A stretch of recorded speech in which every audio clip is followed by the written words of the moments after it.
Hello, people, and welcome to my YouTube channel. My name is Deep Roy Chaudhary, and I'm just a normal guy who talks about stuff that seems interesting and important to me. And today I'm going to talk about the impact of coronavirus on our minds, on our lives, psychologically. And basically, I'm not an expert in psychology in any way, in any shape or form, but I'm just going to talk about this topic from a layman's perspective. I mean, being boxed up in your home because of the lockdown restrictions that are in place in pretty much every country around the world, or maybe in most countries around the world. There are some countries that don't have a huge number of cases of COVID because they were very quick to stop travel of people you know to stop cross border travel, people traveling from their country to other countries, or from other countries to their country. They were quick to stop that kind of travel, and that has certainly helped in a lot in stemming the spread of COVID in those countries. But I'm digressing. But the point I'm trying to make is this: that some kind of lockdown travel restrictions are still in place because of the COVID pandemic in most countries. I'm guessing. I might be wrong about that, but still. And all these travel restrictions for such a long, sustained period of time has definitely had its toll on our minds. And not everyone is an introvert like me, who would not have a huge amount of problem, staying inside their homes and not being able to socialize to a great extent, because there are a lot of people who just like, you know they like they like spending time. They like spending time with their friends. They like going for parties. They like going for picnics. They like going to restaurants. Even I like going to restaurants, by the way. So of course, now the travel restrictions are not as severe as it was before, but I would say that we should wonder about how it might have affected, and how severe travel restrictions in truly in COVID hotspots, serious travel restrictions in those places, it might be affecting the minds of people who might be living inside those COVID red zones. So for me, I guess personally, I am an introvert, so I generally don't have the habit of going out and socializing and partying all the time. So it has not been that difficult for me, but still, there are times even I would like going out to a park and just spending time looking at the greenery, or just taking a walk in the park.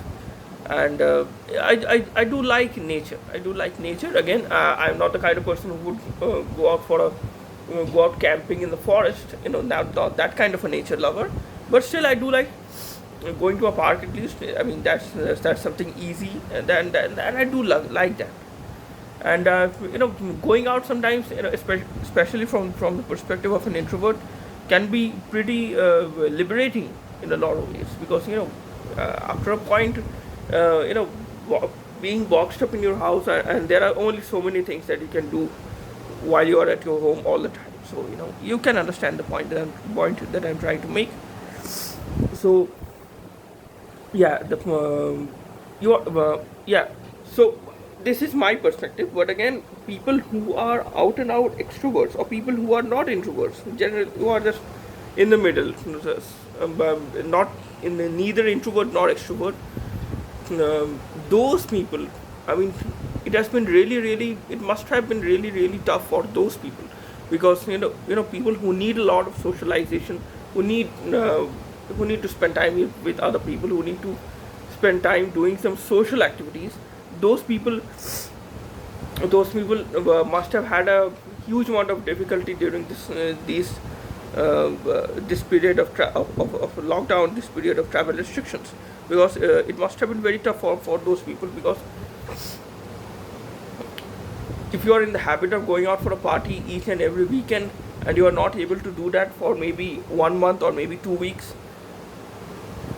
or maybe 6 weeks, 2 months, whatever that is, that must have been tough for them, and that must have been pretty tough on their minds as well. I mean, just staying at your home alone, not being able to talk. Okay, maybe you are able to talk to your friends through a Zoom call, or through some other video calling app, Skype, whatever it is. But again, uh, talking face to face with a person, and talking to someone through a Zoom call, that's a very different thing. So, but one benefit of this would be that a lot of people have might have got in touch with their hobbies. The people who might have wanted to learn the language, and they were not able to make time for that. They might have allocated some time to learn the language. They might have rediscovered their interest in gardening. They might have found something else to do. There are a lot of things that you can do while you are at your home as well. And uh, and then there are all these video calling apps. So it's not like your social life is always dependent on face to face meetings. Although face to face meetings and spending time with someone, actually spending time with someone is a pretty awesome thing. But in today's day and age, if you are able to talk to someone on a on a video conferencing app, that's also better than nothing, I guess. Maybe it would not replace the face-to-face meetings, but it is not nothing. So you get my point. More on this in the next video. Until then, please consider liking this video, please consider sharing this video with your friends and acquaintances, and please consider subscribing to my channel. That would help me a lot. Until the next video, stay safe, goodbye, and God bless you.